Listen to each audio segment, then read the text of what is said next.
Bismillahirrahmanirrahim.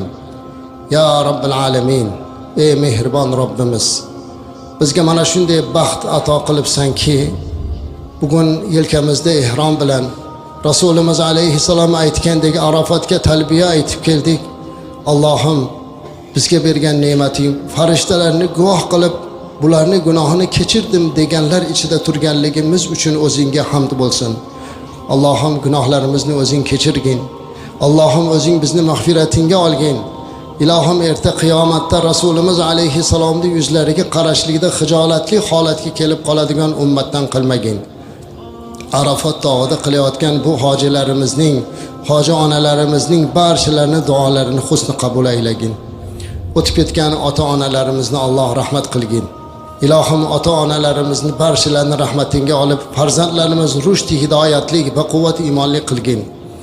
Allohim, safarda yurgan yurtdoshlarimizni safarlarini bexatar qilgin.